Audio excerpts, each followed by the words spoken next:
into His presence with thanksgiving. Hey, hello, welcome. You're watching Vision Plus. Emily is working, so I'll be here talking to you today about what makes you tick, and your husband, and your children, and the people that you work with, and the people that are your neighbors. We're going to talk about the biblical profile, some you can see in the Bible, but also for you. You know, the Lord talks to us about how we are very special. We're the heirs, the joint heirs with Jesus Christ. In Proverbs 30, it talks about the different personalities that we have, and he also says every word of God is pure. He is a shield unto those who put their trust in Him. What we want to talk about is what I call the dominant Don and Donna personality, the four basic personalities, the influencer Ike and Ima, the competent Carl and Carla, and the steady Stan and Stacy. If we can understand the different kinds of personalities that we have and that our mates have, our children, our mother and dad, our neighbors, if we could understand why we're different than they are, why they're different than we are, why they don't understand what we're trying to say and we're wanting to communicate with them, then I wanted to go over a few of those. And if we can learn them, if you'd like to know more about them, just let me know and I'll be happy to go over them. Dominant Don or Donna is a person who has this dominant personality, a very high ego. It's a person who would like to have a big house, and they love big titles.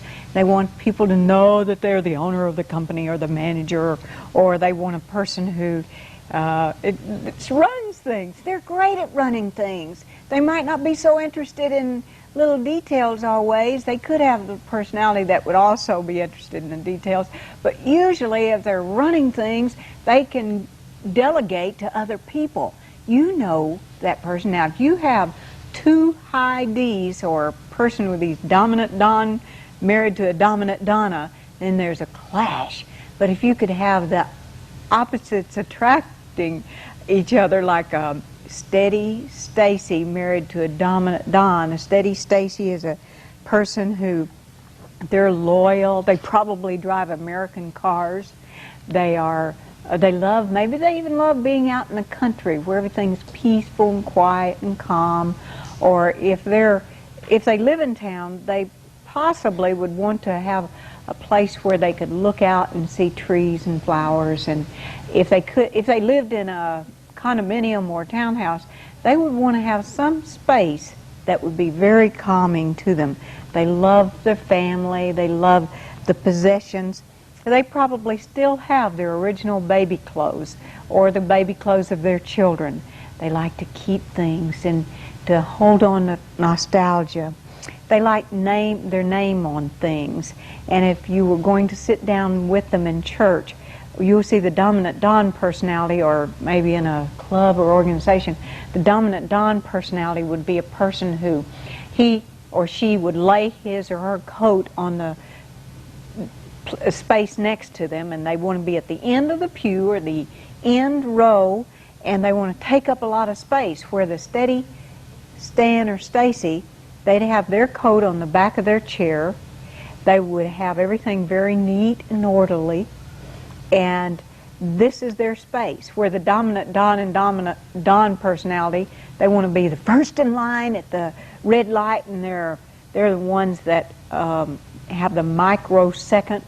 If you happen to be in front of them and the light turns red, they can actually honk the horn before you could possibly get your foot off the brake onto the accelerator to move, because they want to be gone. They don't want to wait. They're the ones that pray, God, give me patience, and I want it now. And then you have, they desire change, and they possibly are the people that would get a speeding ticket, and sometimes have a tendency to be tactless, and they are a good time manager. They don't handle people very well. They're not really people persons. If you want a people person, you go to the influencer Ike or Ima. Now here's a person who loves people. They can motivate you to take action. They can influence you. They're very inspirational. They can inspire other people to to want to do things. They're the ones that organize things, and they can get you to want to do something. If they have this aura of unapproachability, they don't like to sit in the back seat of a car. They're emotional people, influencing people, people-oriented, have a tendency to be disorganized. Their fear is the loss of social approval. It's very important to the influencer Iconima what people think about them. They're optimistic, and they may be a person that would forget to turn things in. They possibly would write a very flowing letter describing where they'd been and what they'd done and all the things that they've done, but they might be a person that forget to mail that letter. So, because that's a little detail. They want to tell all about it and do all the things and ready to go whenever they want to. I know my grandfather accused my grandmother of being that way when they first got a car. I think it was a Model T, and so she heard the car start, and she ran out and hung her apron as she was taking it off, hung it on a fence post as she went to the car, and she said, "Where are we going?" He said, "It doesn't make any difference. You'd be going along with us anyway." They want to be where the action is, doing all the things other people do. Now, the steady Stan and Stacy personality, the loyal personality, their fear is a loss of security. They would not really like to be married to a person who didn't have a steady income, or they would have to have a steady income. They really wouldn't like to be married to, or certainly wouldn't want a job where they're working on commission. They'd have no idea how much money is coming in. This would be a person who's slow to change.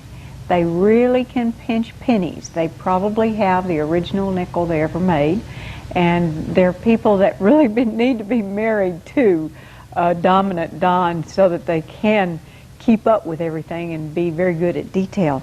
And now the high C, or the competent Carl and Carla, they're the people who are the surgeons.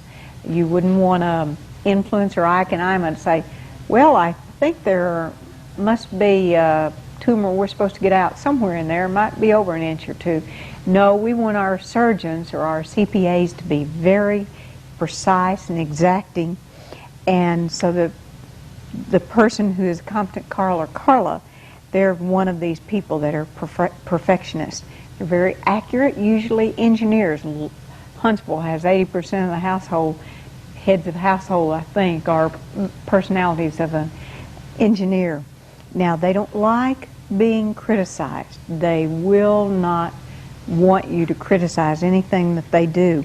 And usually, a person who is a competent Carl or Carla will respond, or I might even say react, by criticizing back.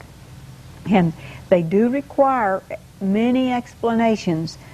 Now, they'll do the task that you want to have done, but they are people who really want you to explain exactly how it's done.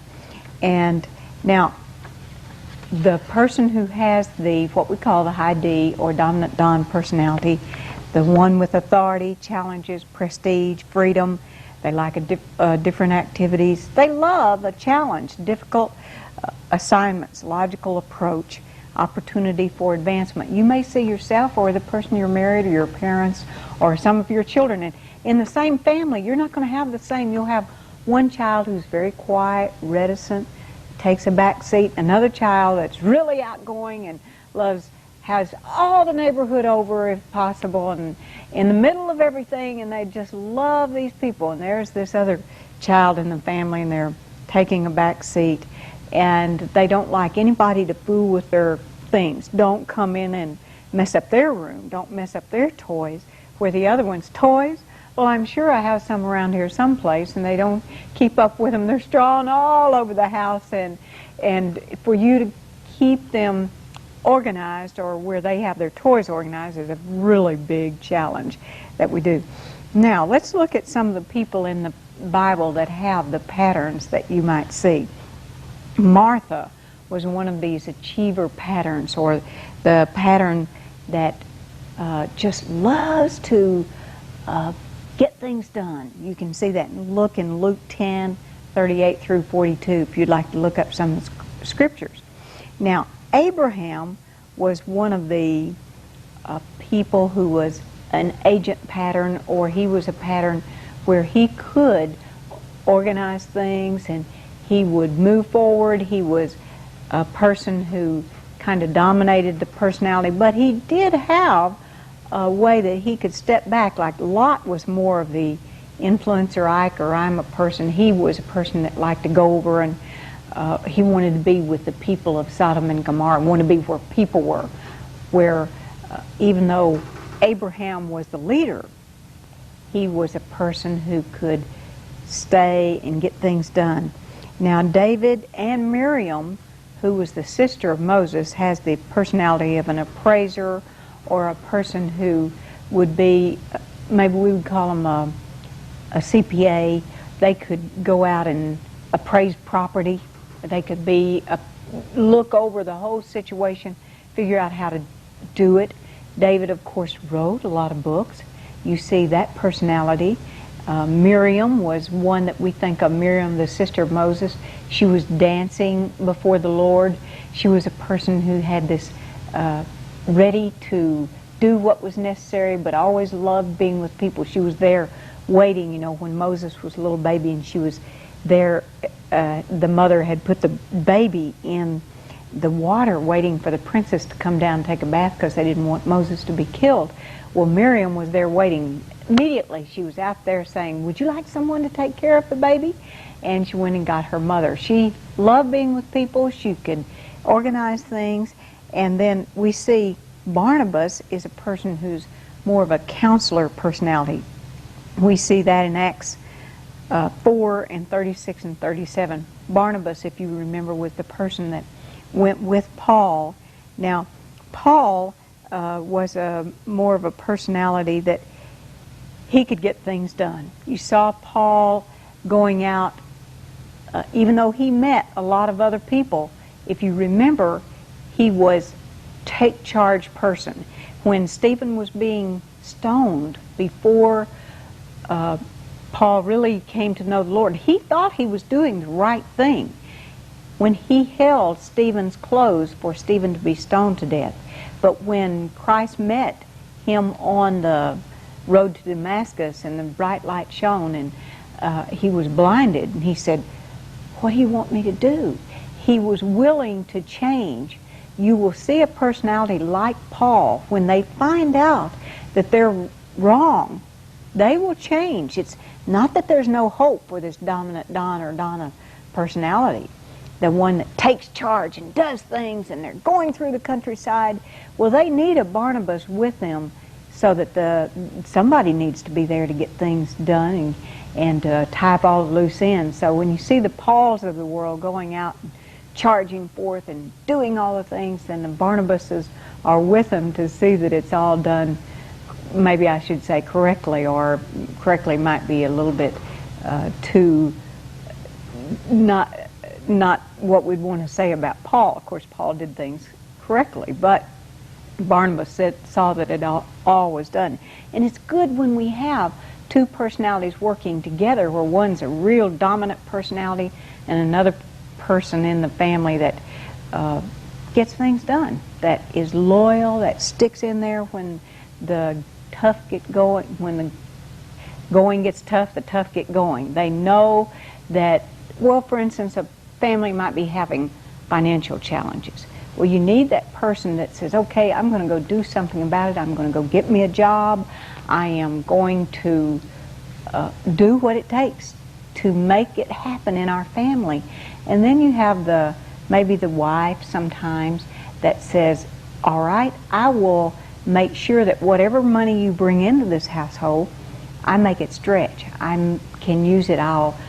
We like beans. Beans are good protein. We can have beans or rice for as many days as it takes for us to have enough money to add the baked potato and the filet mignon or whatever we would like to have to go with it. So it's good if we can see how these personalities mesh together, so that the dominant Don and the dominant Donna could be married to the steady Stan and the steady Stacy, where their personalities mesh together. Now that makes it very challenging because the dominant Don's ready to, okay, let's go to California. I know there's jobs out there, and they're ready to move in a moment.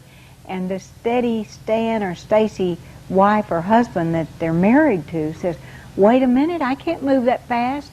And they don't know how to handle this fast change. But if they understand each other, if they say, I can see that it's necessary for you to want to take charge and go, and if the husband says, I understand that you don't like sudden changes, then they can work together and mesh their personalities so that the family is blessed as a result of this. Now here, when you have an influencer I'm a personality, they're the kind of party goers. They'd spend their last money for taking everyone out to eat if they felt it would make the family pull together. But they're married to a person who is a competent Carl or Carla that says, you gotta be kidding, we don't have the money to go out to eat. Or the person, Mother's Day comes up, and they've got $15 in the bank, and this influencer Ike personality who just loves life, loves people, they will go out and with the last dollar they have buy beautiful yellow roses because they know their wife loves yellow roses. And the wife has said, you got to be out of your mind, that would have made us through another week's groceries. But if we can understand the need that each has in this personality, then it helps them to work together as a family. And because communication is the name of it. We communicate in everything we do. Remember that the study was done by a person at, I believe it was Harvard University, that found out that only 7% of our communication, our visual communication, are the words we use. 55% of our communication is our body language. The wife might get the roses and say, oh, aren't those nice? But you can tell by their face they're thinking, you crazy, dummy, idiot, that would have been... They don't have to say those words. Their personality shows it. But if the roses are already bought, they might as well just go with it and go with the flow and enjoy it.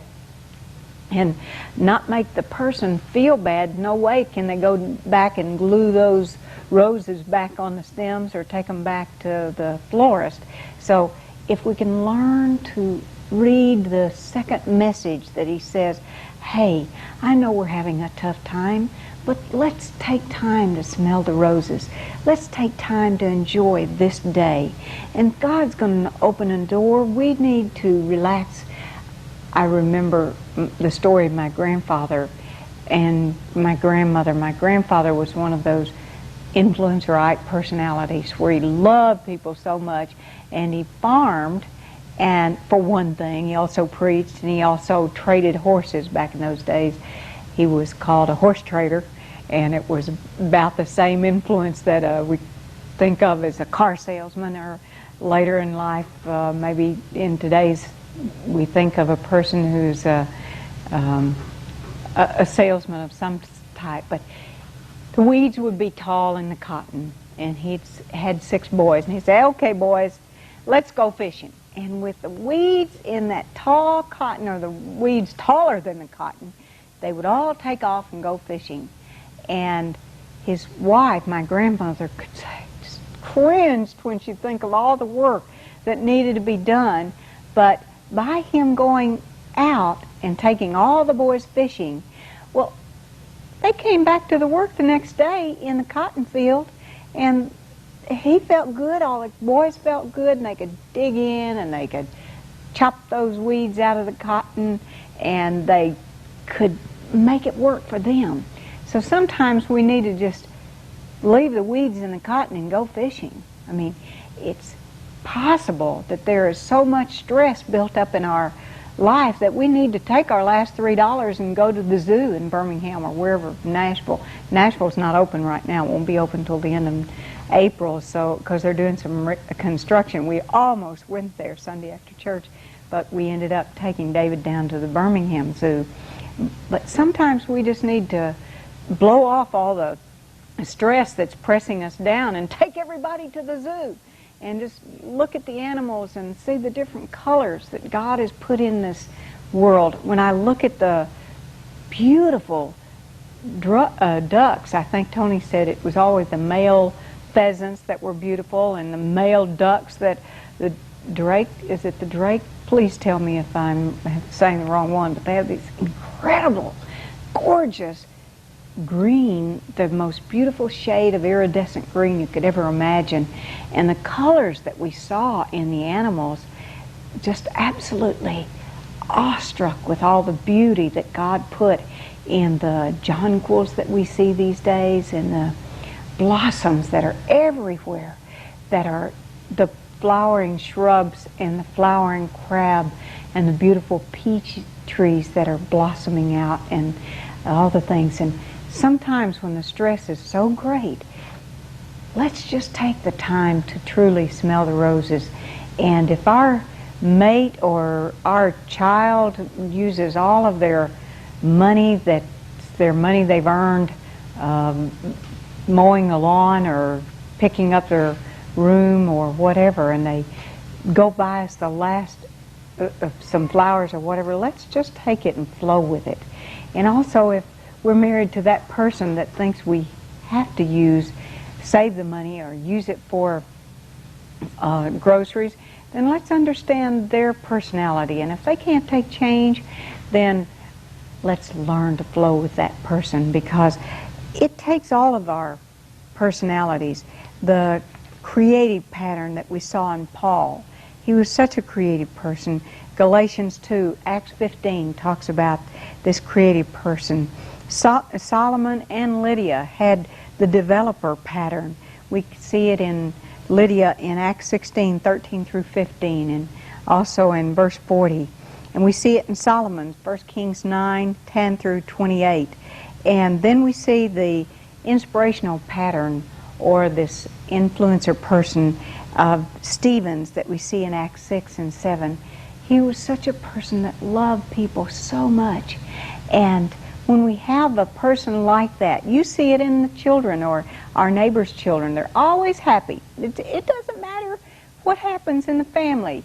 That little personality is so happy, so much fun, that it's great to have that personality in our family. This investigator person that's in the family, this person with the James personality that we see in Acts 15 and 13. The objective thinker pattern we see in Luke and Mary and Ruth. Ruth 2:2, when she says that no matter where you go, Naomi, I want to go with you. Whether thou goest, I will go. Whether thou stayest, I will stay. Thy people will be my people, and thy God my God. This personality that we see, this objective thinker, and we see that in our children, in our neighbors, in ourselves, that we don't think like the rest of the family. We don't think, if we have the personality of Ruth and Mary and Luke, we don't think like other people. And that's all right to be like that. And then we see this perfectionist pattern in Esther, that everything had to be absolutely perfect. And her uncle Mordecai said, maybe, just maybe, you were born into this world for this particular time in our lifetime. And maybe you are an Esther personality, that you've been chosen, and it took a year for them to make her perfect for the king, where her body, her thinking, her mind, they made her such a beautiful person inside and out. Of course, God made her beautiful inside. But you could have been trained. Everything that you've been going through for this last part of your lifetime is for you to be you better than anyone else could be you. That maybe God has been training, whittling off this corner of your personality, whittling off that part of your personality, and bringing you into focus for why you're there now, like he did for Esther, that was able to save her people by going into the king, and he held out the scepter to her. And she knew that she could die if he didn't hold out the scepter. No one could come into the king's presence that he hadn't called unless he held out the king's scepter to her, and he did. And you know, when they went to the banquet that night, she invited Haman, and she didn't tell him why she came. She said, if you love me, if you're thinking that have something to say that's important, let's have a banquet tomorrow night. And old Haman went back and he told his mother, his wife, and all of his children and his friends how wonderful he was. We got to be careful about doing a lot of bragging till we find out all the details of what's happening, because when the truth was found out, well, he was killed because he had had evil thoughts in his mind. But Esther was able to save her people. So maybe if we have this perfectionist pattern, that God made it for a reason, and he was perfecting us for this point in our lifetime, for this wonderful period of time that we live in the 90s, when it seems that the communist worlds are crumbling and right in our eyes, and we don't know who the enemy is anymore. We know the enemy is Satan. So as we go through these personalities, the dominant Don and Donna, who are the chargers of the world, the influencer Ikes and Imas, the evangelist of the world, the people who are happy and love people, the perfectionists, the Esthers of the world, these people who are the competent Carl and Carlas, that everything has to be down the line straight, engineers, German by birth, Marine Corps trained, they've seen this personality, and the steady Stan and Stacys of the world that are loyal, that you can depend on.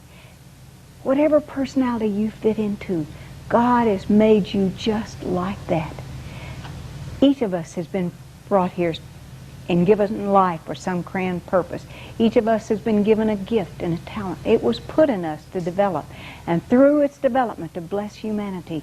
That is the ordained purpose behind each of our lives, and your purpose can be accomplished only by you. Whether you're a dominant Don or Donna, an influencer Ike or Ima, a competent Carl or Carla, or a steady Stan or Stacy, you are brought into this world.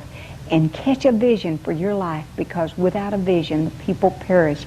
And I love you, and I want you to think about this thing that we will end with. The things you do that you don't have to do will always determine what you are when it's too late to do anything about it. That sometimes we have to get a vision for our life and be ourselves and not worry about what other people think, say, or do for us. I'm Bonnie Libhart. You've been listening to Vision Plus, and bless your heart for listening.